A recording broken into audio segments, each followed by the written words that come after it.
মেরা coming sir. এই coming, তুমি কি ইন্টারভিউ দেওয়ার জন্য এখানে এসেছো? Yes sir. তোমার এটা ফার্স্ট কোশ্চেন, এশিয়ার মধ্যে সর্বশ্রেষ্ঠ কবি কে? রবীন্দ্রনাথ ঠাকুর। এটা তোমার দ্বিতীয় কোশ্চেন, ঠিক আছে। বাংলাদেশের মধ্যে দেশপ্রেমিকের নাম কি?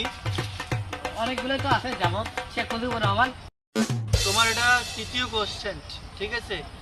বাংলাদেশ স্বাধীন হয়েছে কত সালে? 1948 সালে হওয়ার কথা ছিল, 1971 সালে 16 মাস হয়ে গেছে। এটা তোমার চতুর্থ কোশ্চেন, ঠিক আছে। বলো তো আকাশে কতগুলো তারা আছে? সেটা তো এখন যারা জানে, বিজ্ঞানীরা গবেষণা করতেছে। বিলিয়ন বিলিয়ন, গুড ছাত্র, গুড।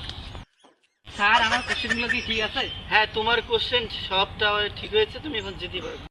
মেয়ে কামিং স্যার। মেয়ে কামিং, তুমি কি এখানে ইন্টারভিউ দেওয়ার জন্য এখানে হ্যাঁ, এসেছো? আমি এখানে ইন্টারভিউ দিতে এসেছি। তোমার নাম কি? আমার নাম হলো রবীন্দ্রনাথ ঠাকুর। তোমার বাপের নাম কি? শেখ মুজিবুর রহমান। তোমার জন্ম কত সালে? 1948 সালে হওয়ার কথা ছিল, 1971 সালে 16 ডিসেম্বরে হয়েছে। এই বেটা, আপনি কি পাগল হয়েছেন? না, আমি পাগল হইনি, এখনো বিজ্ঞানীরা গবেষণা করতেছে। ভাই, আপনি কি ইন্টারভিউ দিয়ে আসলে? হ্যাঁ ভাই, ইন্টারভিউ দিয়ে আসলাম। কি কি কোশ্চেন বললেন? এই যে কোশ্চেন তো ভাবি না, কিন্তু উত্তর ভাঙা আছে। বলেন তো দেখি শুনি। যেমন রবীন্দ্রনাথ ঠাকুর, হ্যাঁ, শেখ মুজিবুর রহমান। এটাই শেষ? না, আরো দুইটা আছে। বলেন তো দেখি। তারপর 1948 সাল হওয়ার কথা 1926 সালে হয়ে গেছে।